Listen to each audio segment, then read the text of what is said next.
ஸ்ரீராமச்சந்திர பரபிரம்மணே நமஹ. ஜட்டாயுனுடைய மரணம் ராமருக்கு ரொம்ப துக்கத்தை அளிக்கிறது.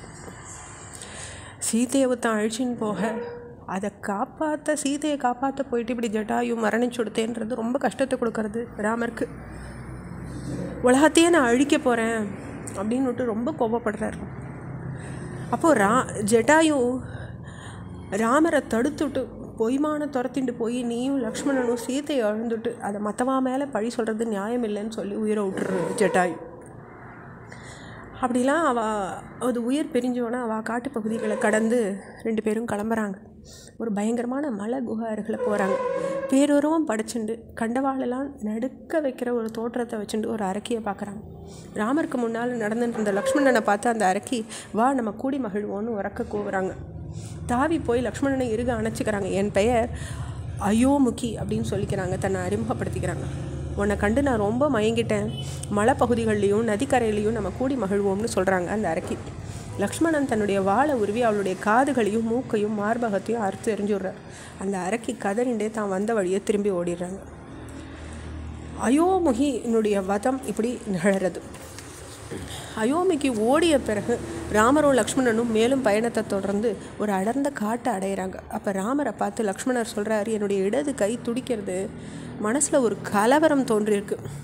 இது தவிர வரப்போகிற ஒரு அபாயத்தை எனக்கு குறிக்கிற மாதிரி சில சகுனங்களையும் நான் பார்க்குறேன் அப்படின்னு ரொம்ப நம்ம எச்சரிக்கையாக இருக்கணும்னு சொல்கிறார்.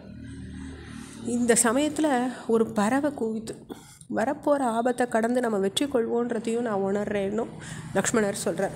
இப்படி அவள்லாம் பேசிகிட்டே நடந்து போயின்னு இருக்கும்போது அந்த காடே அழிஞ்சிடுற மாதிரி ஒரு மிகப்பெரிய சப்தம் உண்டாருது கேட்குறது அவளுக்கு. அது என்னன்னுட்டு யோசிச்சுட்டே இருக்கா ராமரும் லக்ஷ்மணனும். ரொம்ப பெரிய உடலை கொண்டவரும் பயங்கரமான உருவம் படைத்தவருமான ஒரு அரக்கனை அவள் பார்க்குறான். அவனுக்கு தலையோ கழுத்தோ இருக்கலை. அவன் வயிற்றில் இருந்தது, தொடைகள் இல்லை அவனுக்கு. மகனீண்ட கைகள் அவன் வச்சுட்டு இருந்தான். ஒரே கண்ணோட காட்சி அளித்த அவன் கருமேகத்தை நிறத்தவனாக இருந்தான். இப்படிப்பட்ட உருவம் படைத்த கபந்தன் அப்படின்ற பெயருடைய அரக்கனை ராமரும் லக்ஷ்மணனாலும் நெருங்கி போகிறாங்க.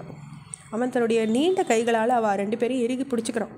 பெரும் பலசாலிகளும் வாழை ஏந்தினவாளுமாக இருந்த ராம லக்ஷ்மணால் செயலற்ற நிலைக்கு தள்ளிடுறான் அந்த அரக்கன். அந்த நிலையிலையும் மனச்சோர்வடையில் ராமர் லக்ஷ்மணனை பார்த்து சொல்கிறார்.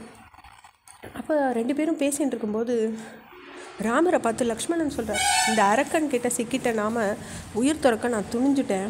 நீங்கள் என்னை இவனுக்கு பலியாக அழிச்சுட்டு இங்கேருந்து தப்பிச்சுக்கோங்க. விரைவில் சீதையை அடைய போகிறேன். நீங்கள் ராஜ்யத்தை அடைஞ்ச பிறகு கூட என் நினைவு உங்கள் மனசுலேருந்து அகலாமல் இருக்கட்டும்னு கேட்டுக்கிறேன். லக்ஷ்மணன் இப்படி ராமர்கிட்ட சொல்கிறார். அப்போ ராமர் லக்ஷ்மணனுக்கு தைரியம் விடுறார். இப்படி மனசோர்வை நீ அடையக்கூடாது, உன்னை போன்ற வாழ்க்கை இது தகாதுன்னு சொல்கிறார். 2 பேரும் பேசிக்கிறத பார்க்குறார் அந்த கபந்தன். எனக்கு உணவாக வந்திருக்கீங்க, என்கிட்ட சிக்கிண்டவா உயிர் பழைச்சதே இல்லைன்னு பயங்கரமான குரலில் சொல்கிறார் அந்த கபந்தன். இதை கேட்டு ராம லக்ஷ்மணா பார்த்துண்டு அப்போது 2 பேரும் ராமரும் லக்ஷ்மணனும் திருப்பி பேசிக்கிறாங்க. வீணாகாத வீரம் படைச்சவனே லக்ஷ்மணா, சோதனைக்கு மேலே சோதனையை சந்தித்த இப்போ நம்ம உயிருக்கே ஆபத்து உண்டாகக்கூடிய ஒரு நெருக்கடியை சந்திச்சிருக்கோம்.